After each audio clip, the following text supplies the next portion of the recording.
On the broadcast tonight, 16 days since the nation's tragic ferry accident, the nation continues to search for the nearly 90 people who remain missing and for answers to the many questions that have emerged since.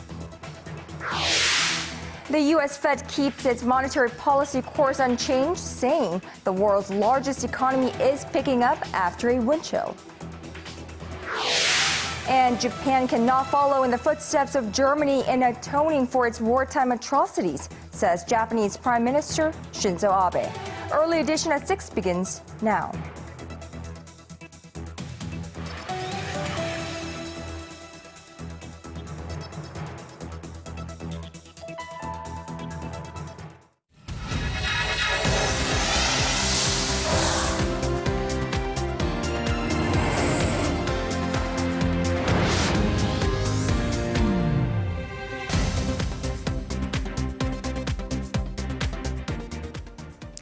It is 5 a.m. in New York, 5 p.m. in Beijing, and 6 on a Thursday evening here in Seoul. This is Early Edition at 6, live from Seoul. I'm Moon Gon-young. And I'm Sean Lim. Thank you so much for joining us for the newscast.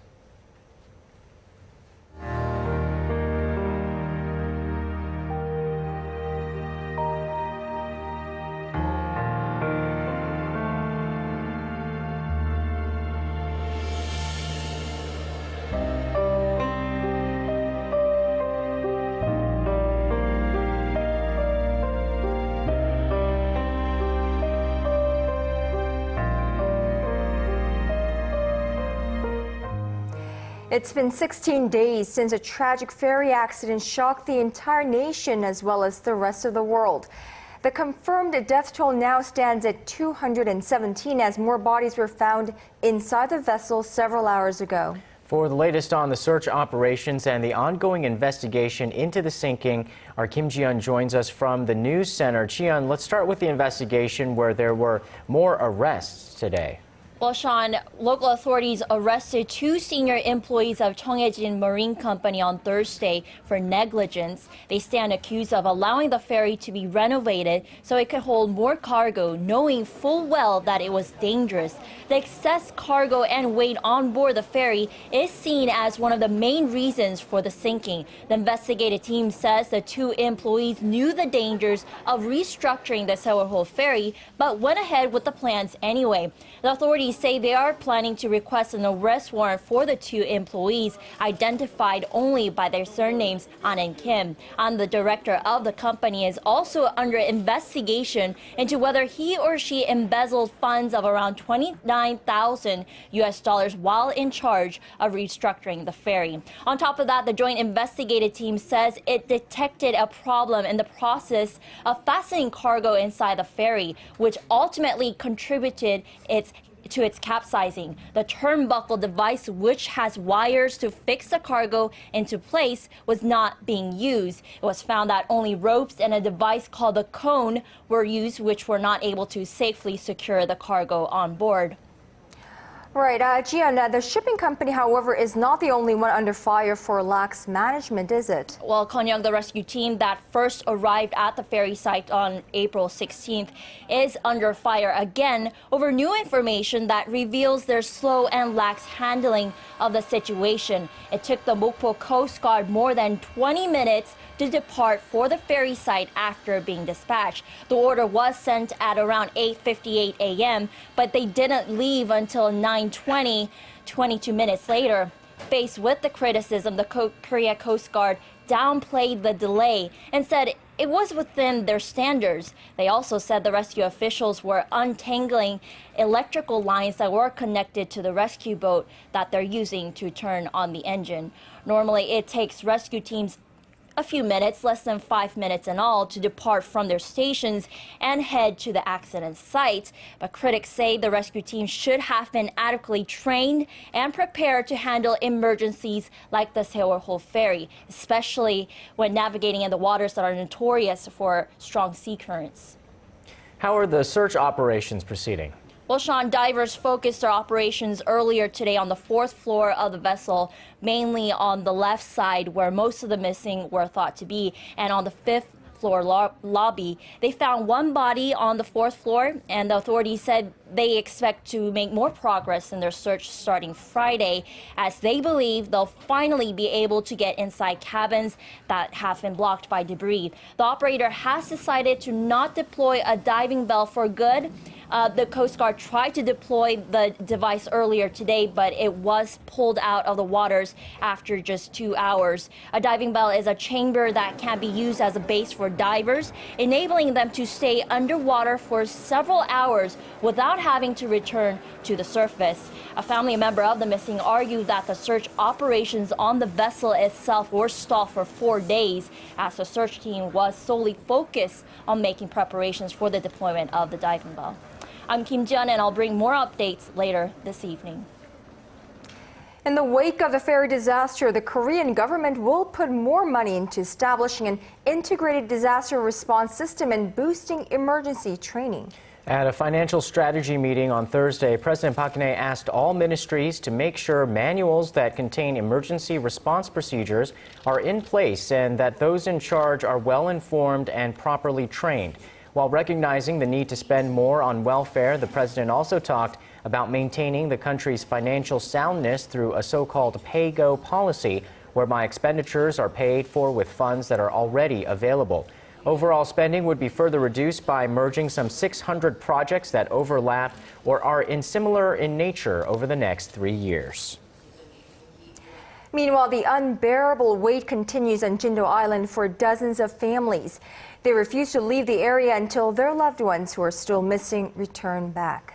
Volunteer workers have been doing all they can, but now a group of people who have gone through a similar experience are on site to offer some support. Kwon So-hwa tells us more. A group who knows as well as anyone the pain of having lost a family member in a ship disaster arrived on Jindo Island Wednesday afternoon to help the people who continue to wait for word of their loved ones who were aboard the Sewol-ho ferry. The new group of volunteers is made up of family members of the victims who lost their lives when the South Korean warship Cheonan sunk on March 26, 2010. 46 people tragically lost their lives that day. Around 30 of their family members went to Jindo to stay with the families at Paekmokgang Harbor and Jindo Indoor Auditorium. The people there waiting for word on the missing have been there for more than 2 weeks now and don't have much physical or mental strength left. The family members of the Cheonan victims said they want to pay back the help they received from other volunteers 4 years ago. They added that they are being careful not to draw attention to themselves, that they just want to provide help in any way they can. That includes doing the laundry, cleaning up, and serving food, among other tasks. They have also expressed their sorrow and frustration about the Sewol-ho tragedy. I would have never thought that so many young students would die. And at this moment, I'm just sad. Why do these tragic incidents keep occurring? I hope this kind of tragedy never happens again. Kwon So-hwa, Arirang News.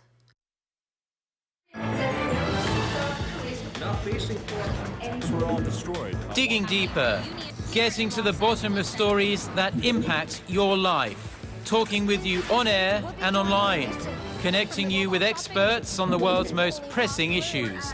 News and current affairs at its best with Moon Gon-young and Daniel Che on Early Edition at 6.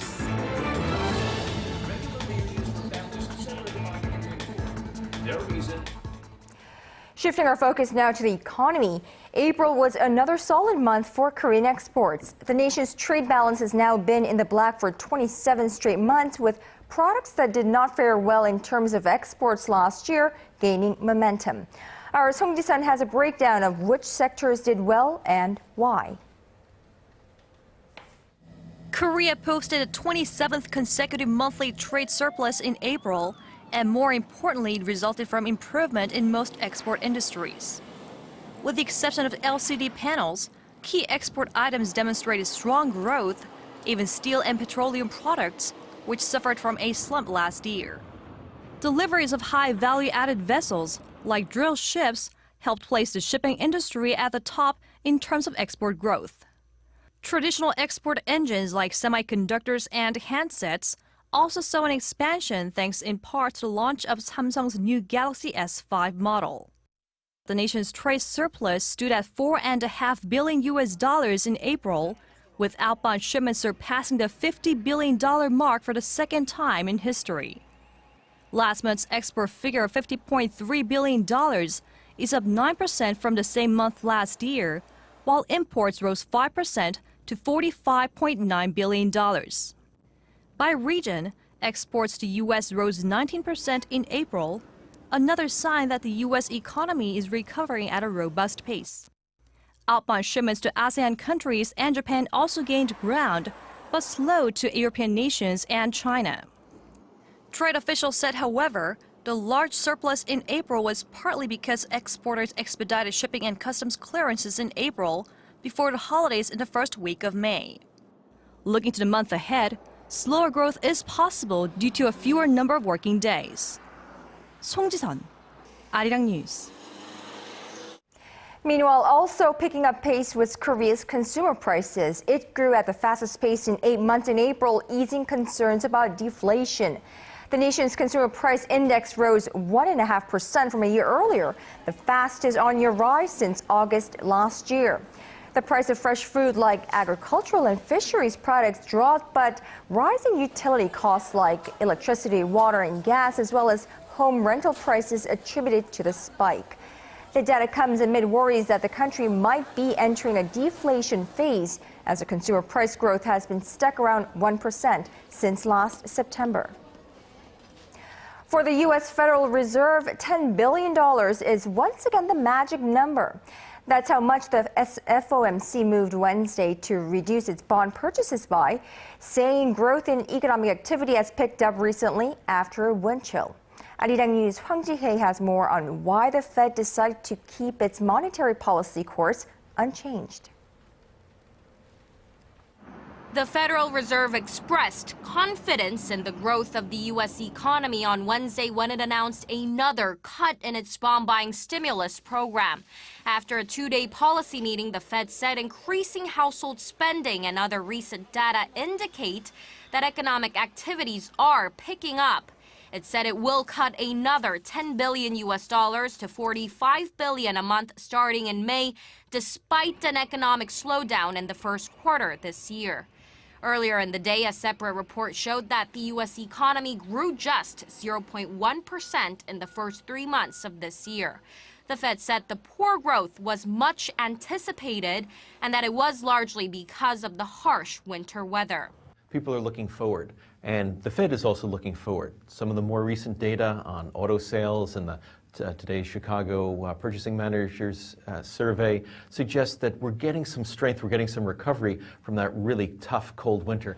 The Fed, however, did not provide any new insight into when it will start raising its near-zero interest rates, which have held steady since December 2008. The bank reiterated that it will keep the rate unchanged for a considerable amount of time after the bond purchases end. The Fed began cutting back its $85 billion monthly bond-buying stimulus in December as it cautioned about potential bubbles in assets while labor markets improved. Hwang Ji-hye, Arirang News.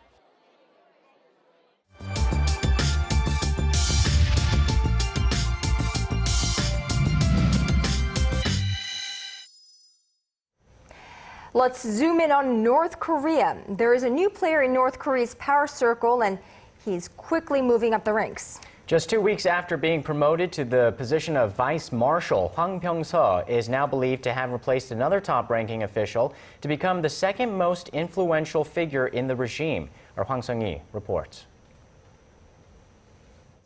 When North Korean leader Kim Jong-un visited a newly built textile mill in Pyongyang on Wednesday, he was accompanied by Hwang Byung-seo.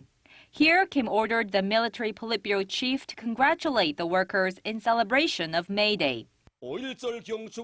Leader Kim called for May Day to be celebrated on a grand scale and ordered the military Politburo chief to attend the event to congratulate the workers. But Choi Ryong-hae, a long-serving hardliner in the North Korean military brass, is not seen in the photos from that day. He's also absent from the list of officials who accompanied the young leader. The leader was accompanied by comrades Hwang Byung-seo, Park Yong-sik, and Ma Won-chun. This has fueled speculation that Hwang may have replaced Che as the military Politburo chief. North Korea watchers are keeping a close eye on the rapid rise of Hwang, who was promoted to the position of vice marshal less than 2 weeks after being put in the ranks of a 4-star general. Hwang reportedly led last year's purge of Chang Sung-taek, who was once the second most powerful man in North Korea. Experts say Hwang's speedy promotion may be intended to cap the power of Che, the regime's current number 2. As for Che, who has vanished from public sight in recent weeks, the rumors are that he has been hospitalized due to complications from diabetes and fatigue. Hwang Sang-hee, Arirang News. Meanwhile, U.S. researchers have been detecting increased activity at North Korea's nuclear test site, but say a nuclear test is not yet imminent if the regime follows its previous test practices. Satellite imagery posted on 38 North, a website run by the U.S. Korea Institute at Johns Hopkins University, shows vehicles and equipment outside a tunnel entrance at the Punggye-ri site. In the past, all equipment, vehicles, and personnel were withdrawn in the days before a test. However, the website admits it remains unclear whether North Korea will stick to the same procedures and timelines as it has in the past. It said the buildup may be different if Pyongyang is really preparing for a new form of nuclear test, as it has threatened. Now, North Korea earlier this week announced that it will continue to bolster its nuclear deterrent. The reclusive state said there is no statute of limitations for its resolve to carry out a new form of nuclear test. So what is the reclusive state thinking, and what should the rest of the world, and especially those of us in South Korea, be on the lookout for? Joining us live for some perspective is Dr. Park Hee-rak, professor at the Graduate School of Politics and Leadership at Kookmin University. Dr. Park, thanks so much for joining us. All right, let me begin with a question that is probably very difficult to answer, but probably on the minds of many of us and all across the globe. Will North Korea carry out a 4th nuclear test? And if they do, when will that come? Nobody will exactly know whether or when North Korea conducts a nuclear test. North Korea is dangerous, unpredictable, and prone to violence. These adjectives were used to describe Kim Jong-un by U.S. State Department. So it is very difficult to predict. However, I think that there is some reality of technology. North Korea conducted a 3rd nuclear test last year. If they conduct a 4th nuclear test, it should be more powerful and more advanced than 3rd nuclear test. If they reach the technology to demonstrate that capability, they could do that. But if they fail to do that, they cannot. And many experts believe that it is very difficult for North Korea to reach that kind of advanced and more powerful nuclear bombs, such as boosted fission bombs. So I don't think it is imminent. However, North Korea is irrational all the time, so nobody would predict exactly. Right. So what are the pros and cons for North Korea to conduct a nuclear test? It may be different by the analysts, but as far as I understand, North Korea may have, for example, 3 kinds of pros for the nuclear test. The bigger one is they can demonstrate their power of nuclear bombs to South Korea and the United States. And the second would be they could be a step closer to the recognition as a nuclear power by the international society. And the third, maybe they can succeed to consolidate all the people's support for the North Korean leader Kim Jong-un. And the cons, I think, maybe that they may face more sanctions by the international society. And second, South Korea and the U.S. could be more consolidated and more demonstrate more stronger unity of confrontation, unity of response. And third, they may lose to China. China may not have the courage to defy the international society and to support North Korea. So hopefully North Korea will make the right call that cons do seem to pose a bigger threat for North Korea than the pros. So hopefully that will be the case. However, as you said, North Korea being irrational as it is, we never know. Now, North Korea recently announced of something that is bigger beyond the scale of its previous nuclear tests. Now, what are we looking at? What do they mean? I think that we exactly do not know what North Korea really means or whether it is just a bluffing. In the past, North Korea kind of tried to keep its words. Once North Korea said do something, they did. But recently, they use more bluffings than the real actions. So I think that I don't think we need to pay much attention on that words, because if we press on North Korea and North Korea feels the pressure to keep its words, it could do more kind of aggressive actions. One of the worst case I would like to be prepared is that they may strike South Korea with their artillery and missiles, because we don't have any effective defense systems against that.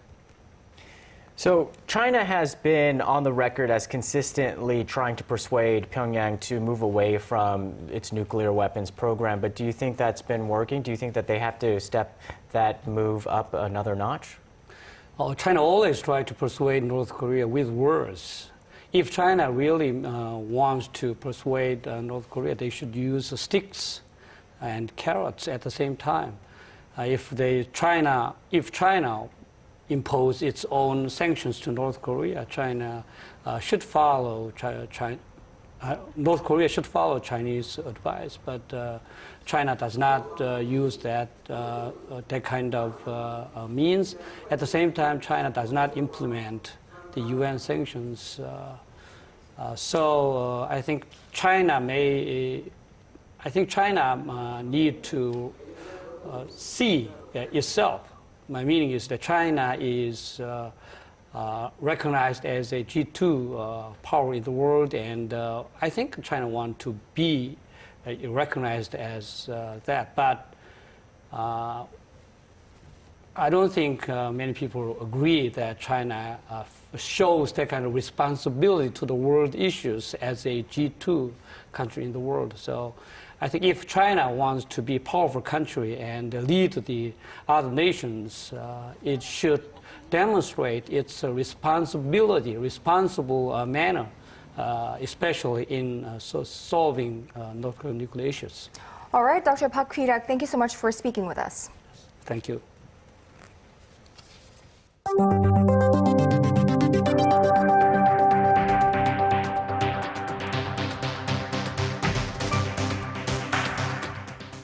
With a little over 1 month remaining before the June 4th local elections, the nation's political parties are busy finalizing their list of men and women they want to put forward as candidates. While many races remain up in the air, some have already taken some shape. Shin Se-min has more. Gearing up for the June 4th local elections, the ruling Saenuri Party and the main opposition New Politics Alliance for Democracy have begun pinning down their candidates.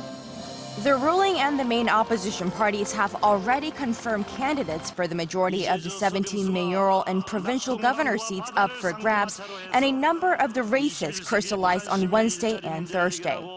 Among those regions, the city of Busan, the nation's second largest city, will have a three-way competition as the former Minister of Fisheries, independent Oh Go-don, jumped into the race. He'll face off against Cha Byung-soo of the ruling Saenuri Party and Kim Young-jun of the main opposition New Politics Alliance for Democracy. And over in Chungcheongnam-do province, the race between former veteran lawmaker Chung Jin-seok of ruling Saenuri Party and the current provincial governor An Hee-jung of the main opposition New Politics Alliance has been finalized. With the capsizing of the ferry hitting the nation at heart, and with the growing distrust of the government and the ruling Saenuri Party, the ruling party candidates are expected to be facing an uphill battle in the June 4th election. Shin Se-min, Arirang News.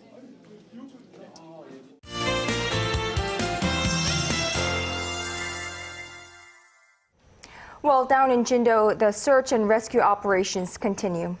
For a look at the conditions off Korea's southwestern coast at the accident site, our Michelle Park joins us. Michelle, the weather has been relatively favorable at the search site today. Well, the visibility-wise, yes, but during the spring tide period, strong currents are a major problem for divers. Now, on Friday, we can expect similar conditions with clear skies, but the fast tides will remain throughout the day, which will further complicate the divers' efforts. Now, for the rest of the nation, we can expect passing showers in some regions, including Seoul, and nationwide rain is in the forecast on Sunday. Now, temperatures have jumped into the mid to high 20s across Korea, making it feel like early summer, and temperatures are going to rise even higher for tomorrow. Now, going over to our readings, Seoul starts off the morning at 11 before reaching up to 23 in the afternoon. Meanwhile, the southern cities such as Daegu and Busan will get up to 29 and 24 degrees.